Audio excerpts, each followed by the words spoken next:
رسول اللہ صلی اللہ علیہ وسلم نے فرمایا، جو شخص ہر نماز کے بعد ایک بار آیت الکرسی ہمیشہ پڑھتا رہے گا، اس کی اور جنت کے درمیان صرف موت کے علاوہ کوئی چیز رکاوٹ نہیں ہوگی۔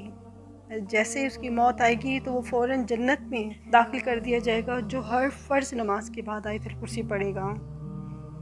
ایک شخص رسول اللہ صلی اللہ علیہ وسلم کی خدمت میں حاضر ہوا اور فرمایا، یا رسول اللہ صلی اللہ علیہ وسلم، مجھے ایسی چیز بتائیں جس سے مجھے فائدہ ہو۔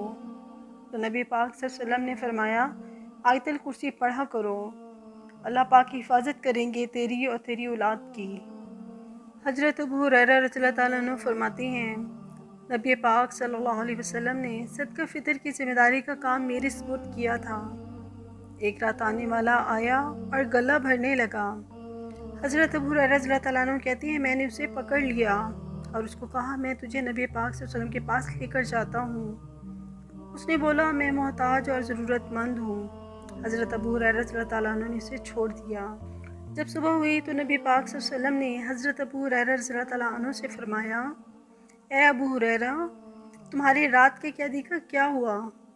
میں نے عرض کی، یا رسول اللہ صلی اللہ علیہ وسلم، وہ محتاج اور ضرورت مند تھا، اس لیے مجھے اس پر ترس آ گیا اور میں نے اسے چھوڑ دیا۔ نبی پاک صلی اللہ علیہ وسلم نے فرمایا، اے ابو ہریرہ، اس نے تم سے جھوٹ بولا، وہ پھر آئے گا۔ اس پر مجھے یقین ہو گیا کیونکہ یہ بات رسول اللہ صلی اللہ علیہ وسلم نے فرمائی تھی۔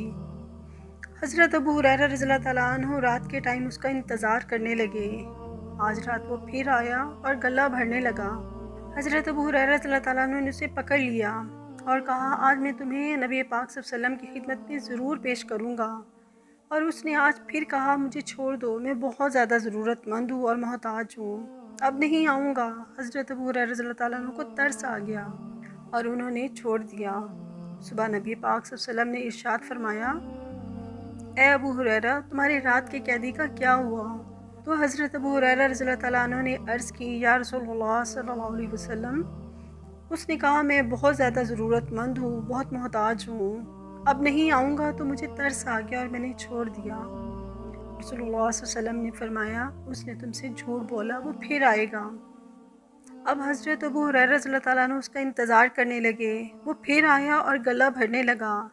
حضرت ابو ہریرہ رضی اللہ تعالیٰ عنہ نے اسے پکڑ لیا اور کہا، آج میں تمہیں نہیں چھوڑوں گا، اب میں تمہیں رسول اللہ صلی اللہ علیہ وسلم کی خدمت میں ضرور پیش کروں گا۔ اس نے کہا، تم مجھے چھوڑ دو، میں تمہیں ایسے کلمات سکھاؤں گا جس کے پڑھنے سے اللہ پاک تمہیں نفع دیں گے۔ وہ یہ ہے کہ جب تم سونے لگو تو آیت الکرسی پڑھ کر سویا کرو، اس سے اللہ پاک تمہاری حفاظت فرمائیں گے۔ صبح تک یہ کلمات اللہ پاک کی طرف سے تمہاری حفاظت کریں گے اور شیطان تمہارے قریب نہیں آ سکے گا۔ اس پر حضرت ابو ہریرہ رضی اللہ تعالیٰ نے اسے چھوڑ دیا۔ جب صبح رسول اللہ صلی اللہ علیہ وسلم کی خدمت میں حاضر ہوئے تو نبی پاک صلی اللہ علیہ وسلم نے فرمایا، اے ابو ہریرہ، تیرے قیدی کا کیا ہوا؟ تو حضرت ابو ہریرہ رضی اللہ تعالیٰ عنہ نے فرمایا، یا رسول اللہ صلی اللہ علیہ وسلم، اس نے رات کو مجھے چند کلمات سکھائے جس سے اللہ پاک مجھے نفع دیں گے۔ تو نبی پاک صلی اللہ علیہ وسلم نے فرمایا، اے ابو ہریرہ، اس نے رات کو آیت الکرسی والی بات سچ بتائی، جبکہ وہ خود بہت بڑا جھوٹا ہے۔ تم جانتے ہو وہ 3 رات تک آنے والا چور کون ہے؟ حضرت ابو ہریرہ رضی اللہ تعالیٰ عنہ نے کہا، نہیں، اللہ اور اس کے رسول صلی اللہ علیہ وسلم زیادہ بہتر جانتے ہیں، میں نہیں جانتا۔ نبی پاک صلی اللہ علیہ وسلم نے فرمایا، اے ابو ہریرہ، وہ شیطان تھا۔ یہ حدیث صحیح بخاری اور مشکات میں ہے۔ آیت الکرسی کے بہت فضائل ہیں، اس کو ہم اپنی زندگی کا لازمی حصہ بنا لیں۔ اس کے پڑھنے سے مشکلات، پریشانیاں، غم سب دور ہوتے ہیں۔ آپ دیکھیں کہ ایک آیت الکرسی کی اتنی زیادہ فضیلت ہے، تو جو قرآن پاک ہے اس کی کتنی بڑی فضیلت ہوگی۔ اس لیے قرآن پاک کو اپنا امام بنائیں تاکہ ہماری دنیا آخرت کی سب مشکلات دور ہوں۔